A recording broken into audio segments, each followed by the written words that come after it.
Sur notre jeu. Alors la dernière fois j'avais un peu bloqué sur les animations d'ouverture de la cinématique sur les séparateurs. Donc les séparateurs qui s'ouvrent à gauche et à droite de l'écran sur le menu Prestart. Je voulais qu'ils s'animent en verticalité, donc une ouverture en opacité puis en verticalité. Comme ça, exactement. Donc j'ai résolu le problème. Je suis pas passé par une timeline comme j'avais prévu à la base, alors j'ai passé pas mal de temps à chercher comment l'utiliser, et j'ai trouvé que sur les widgets ça ne fonctionnait pas. Je ne sais pas pourquoi. Donc je l'ai animé de manière traditionnelle, donc je vais reprendre cet écran ici. J'ai animé en prenant finalement mon séparateur, et en animant la taille de la vertical box. Donc voilà, ici.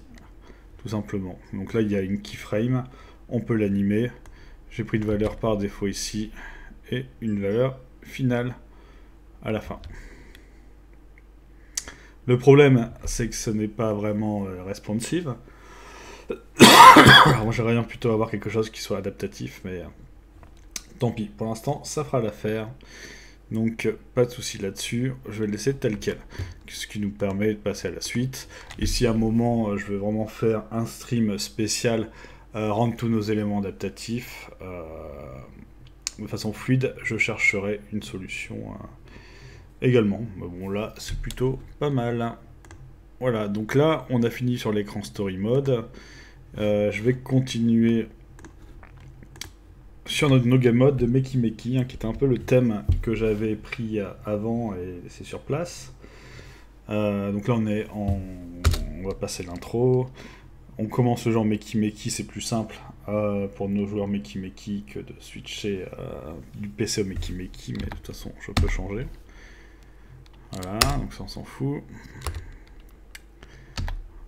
Là, on peut changer, je reste en Meki Meki. J'ai mon main menu. Mon main menu fonctionne que sur le exit et que sur le play. Je vais sur le play, on a notre écran de transition. Et on a le mode Meki Meki qui fonctionne au Meki Meki, parce que les bonnes touches sont affiliées dessus. J'ai encore le boîtier. Le boîtier, il faudra que je le rénove un peu, parce qu'il a un peu souffert des tests. Voilà, donc là, je suis mort. Et le problème qu'on avait testé au Meki Meki, c'était repositionner les billes afin de resetter la position et de relancer. Donc on avait créé une pop-up qui n'a jamais été intégrée au final, qui avait été... qui est ici. Donc la pop-up, je peux l'afficher dans une reel quand même, mais là, elle n'est pas appelée actuellement dans le code. Donc il faudrait dire à notre jeu, si je suis en Meki Meki, au moment où je tue un ennemi, j'appelle la pop-up, qui elle possède son petite animation et son contenu. Positionnez vos jetons. Voilà, donc on a ça à rajouter. Pour rajouter cela, il va falloir que je sorte de l'intro Prestart. Cette map-là ne me sert plus. Désormais, je vais passer sur le HUD map, qui est la map du niveau. Et sûrement sur le HUD directement. Sur la map du niveau, je ne vais pas avoir grand-chose, effectivement. J'ai un raccourci pour relancer le niveau. J'ai un raccourci pour relancer le jeu. Là, je peux mettre un commentaire. Game. C'est un peu du debug, donc on va changer la couleur. C'était à droite ici. On va le mettre comme ça. Ça, c'est pour reload map, restart map. Bon, on va laisser tel quel. Reload map. Bon,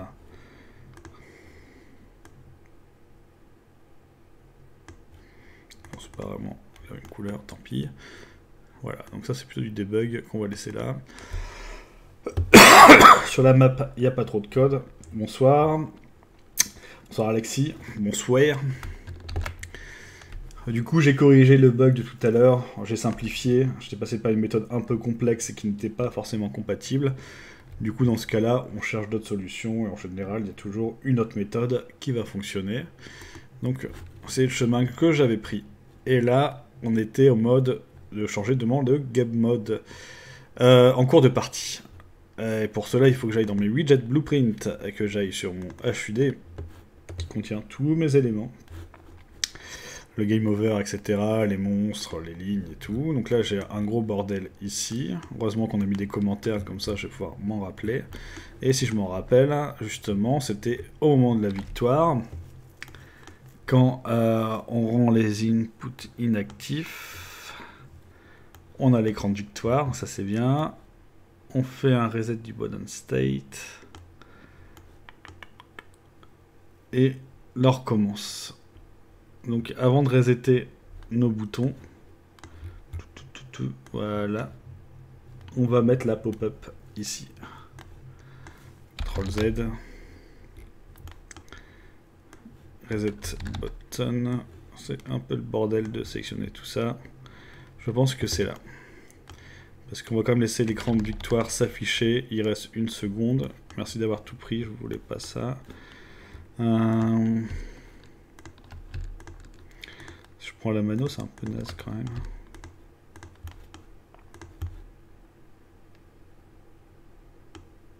Il y a quand même le close victory screen hein, qui va être sympa à garder. Lui il revient quand même tout en haut là-bas. Ah mais là il me ramène les monstres. Du coup c'est quand même avant, donc bon... c'est un peu nul que j'ai mis ça là. On peut même mettre là, ça là, ici. Ça sera plus facile pour moi. On va marquer get game mode. Game mode. Est-ce que c'est un cast ou game mode? Peut-être, oui. As game mode, qu'est-ce qu'on va appeler? On va appeler, c'était le Meki machin. Il n'est pas là. Ah, c'est pas grave, je vais pouvoir le retrouver ailleurs de toute façon. Sur le prestart. Donc là, sur le prestart, je dois avoir un appel cast ou game mode pentacle, c'était l'autre. Et là, je peux reprendre tout ça. L'instance, même. Ouf. C'était l'instance. Je retire ce bout qui n'est pas bon du tout. Je mets ça. Et là, on va faire un test directement. C'est, on va rajouter une condition. C'est, est-ce qu'il est en mode Meki?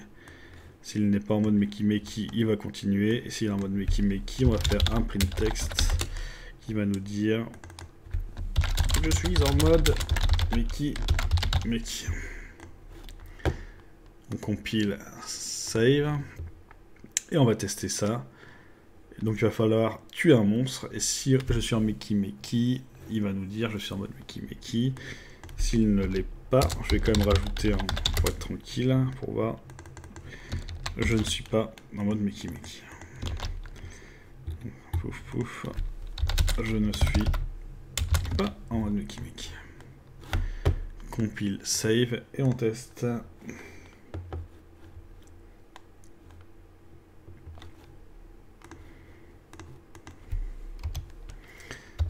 Et là, qu'est-ce qu'il me dit? Ah, il y a trop de texte. Je suis en mode Meki. Donc là, ça marche. Effectivement. Cool. Je vais changer de mode. Donc c'était S. Là, je suis en mode PC. Et on va tester. Voilà. Play. Tac, tac. Et qu'est-ce qu'il nous dit? Je suis en mode Meki. Ah, il n'a pas compris.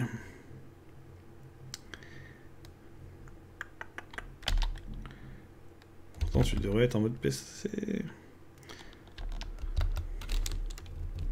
Je suis en mode Meki, mais c'est faux. Il est... Bah oui.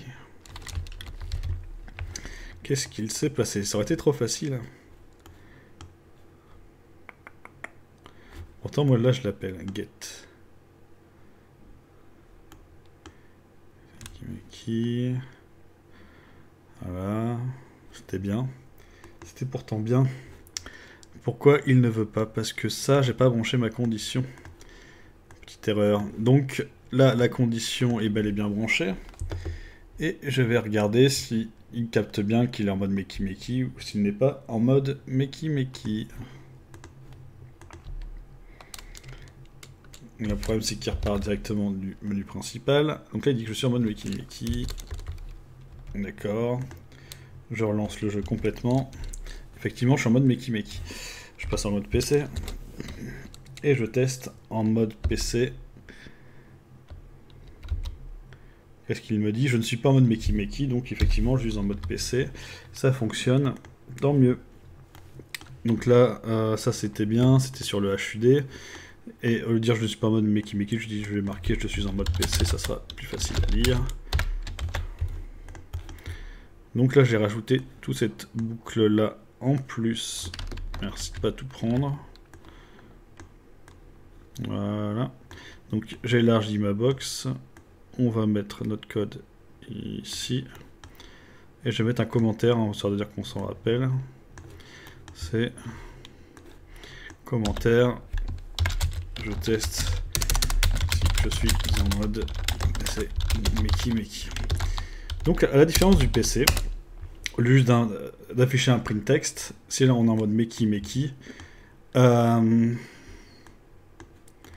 va changer quelque chose. C'est-à-dire qu'on va pas passer ici. D'ailleurs, j'ai pas regardé ça, c'est en mode Meki, ça passait sur la suite. Est-ce qu'il nous remet un monstre ou pas?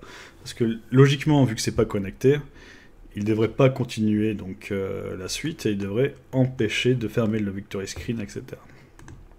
Et je suis pas sûr qu'il le fasse. Je vérifie donc. Ici, je suis en mode Meki, parfait. On va tuer le premier monstre et on va voir s'il nous en met un deuxième ou pas. S'il en met un deuxième, ça m'ennuie. Non, apparemment ça bloque. Donc là, je suis bien sur le you-win. Petit bug du you-lose après, parce que le timer, il faut que je bloque bien. Donc quand je passe en you-win et que il passe sur 0, il faut empêcher qu'il passe en you-lose. Mais ça sera pour une prochaine fois. Pour l'instant, ce qui nous intéresse, c'est le mode Meki, donc sur le HUD. Ici, on dit bien je suis en mode Meki, et on va ajouter la pop-up sur l'écran. Donc c'est create widget. Je prends le widget de pop-up et je l'ajoute ici. Add to viewport. Pouf. Et pouf. Donc là, désormais en mode Meki, on va avoir une pop-up dead qui va permettre à l'utilisateur d'activer une recharge de ses boutons, une recharge de ses billes. Là, je vais le faire vite fait. On a la pop-up qui s'affiche en mode très brutal, le fond il est un peu trop opaque. Et là, du coup, on laisse le temps au joueur d'appuyer sur les touches, tac, tac, tac, tac. Donc là, il va recharger ses jetons. Il faut que je valide sur la pop-up, les jetons sont bien chargés, et on va pouvoir continuer la boucle en rajoutant un monstre par la suite. Donc ça marche. Juste la pop-up qui est un peu trop opaque à mon goût derrière. On va regarder qu'est-ce qui se passe dans l'animation. En fait, le fond. Où est-ce que je l'ai mis déjà? Ça, c'était le bas de la pop-up. On a les chaînes et on a un black background. Est-ce qu'il est animé celui-là? Non. Eh bien, on va le mettre en 0,2. Comme ça. Ça a l'air mieux. Et j'ai un truc ici. Pop-up background qui est animé et qui part en combien? 0,8. C'est peut-être un peu fort. On va mettre en 0,5. 0,5. On sauvegarde. Oui, j'arrête pas de tousser. Là, je suis un peu malade en ce moment. Très malade, même. Bon, très malade. Non, pas exagéré non plus.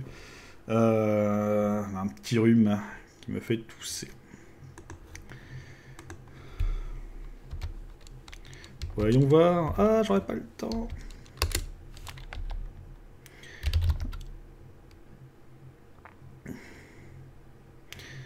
Là, on voit qu'il faut bloquer le timer aussi à un moment de la pop-up, sinon il va passer en game over. Tac, tac, tac. Plop, plop. Ce truc derrière, ça fonctionne encore. Ça va pas être le cas. Là, j'active encore la roue derrière. Allez, stream de taf.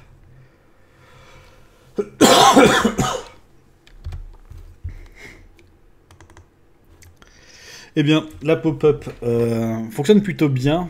Il y a des choses que je pensais que ça allait mieux fonctionner quand même. C'était... les inputs sont inactifs normalement, je les ai passés après. Ça. Ah non, non, non, ils sont encore actifs. Donc,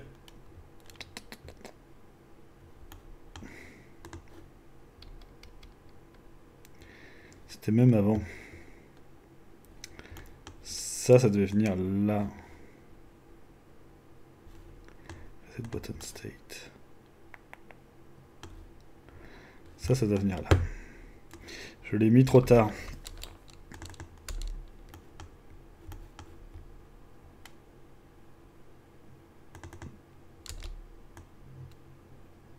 Donc là, et ça va là. Et je décale mes boutons vers la droite.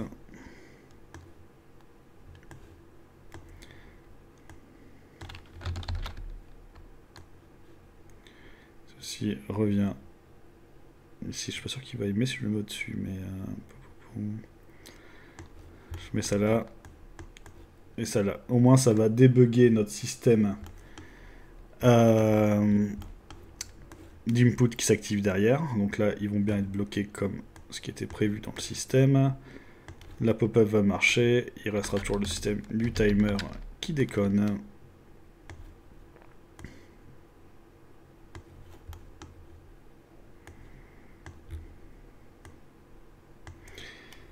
C'est compliqué cette interface. Bah, le système de blueprints, il faut passer du temps à le ranger. Et si on le range pas, ça devient vite le bordel. Donc au début, je l'avais bien fait. Je me suis passé du temps à tout ranger. Et des fois, quand je teste, j'ai tendance à ne plus ranger. Donc, c'est surtout de la rigueur qu'il faut avoir afin de tout bien trier. Là, par exemple, j'ai bougé un peu mes fils, donc ça, c'est plus très propre. Il faudrait que je le mette décalé un peu aussi. Est-ce que je peux l'attraper? Le petit point, il me fait chier. On va le mettre là-bas.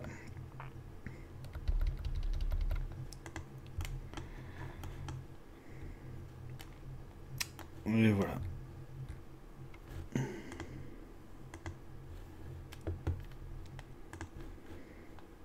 On va retester pour voir si les boutons sont bien bloqués. Est-ce que les boutons sont bloqués quand j'active un truc? Là, j'ai appuyé sur n'importe quoi, donc ça ne marchera pas. Là, ça marche bien. Les boutons derrière ne s'activent pas. C'est une évolution. Il reste le timer. Alors le timer, il est seté dans ce widget ici. C'est un widget de timer. Il a ses variables qui sont la valeur actuelle et la valeur du début. Et en gros, je lui dis que quand le truc qu'il a appelé, il retire à chaque fois des valeurs. Sauf quand il est en game over. Et en fait, c'est pas qu'en game over, c'est quand il est aussi en pause, entre parenthèses.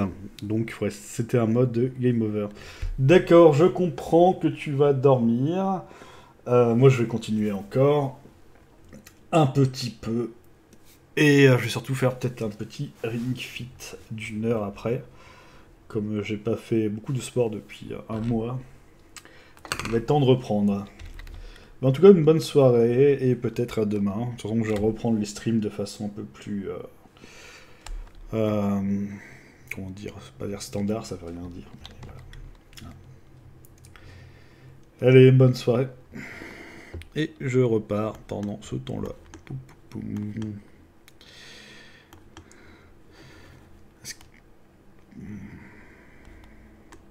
Pendant le game over, on bloque le timer.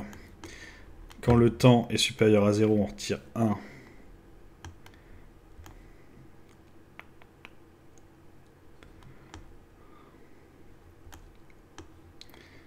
Sinon,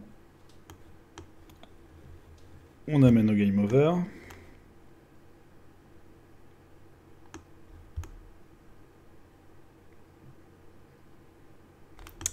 Ça, c'est sur la barre du bas. Donc ça, c'est bien. Ça, c'est plutôt pas mal.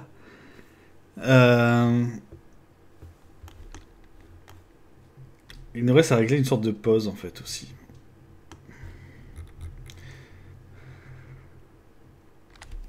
Il se pose, c'est un peu moche, quand même.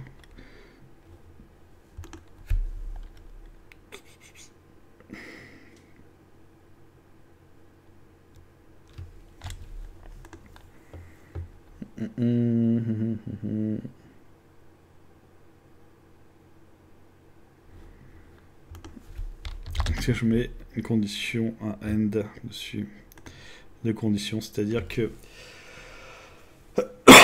s'il est en pause et game over, du coup il retire pas, ou c'est en pause et game over. Mais le problème c'est que le game over, il lance vraiment le game over lui. Et moi je veux pas.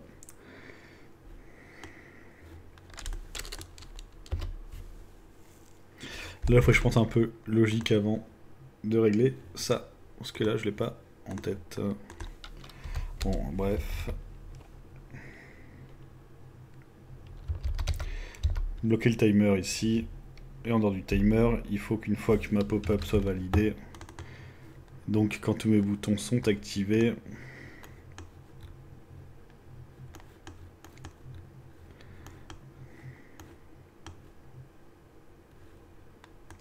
tout le reste est ok. Je peux rajouter un event tick, branche, un event.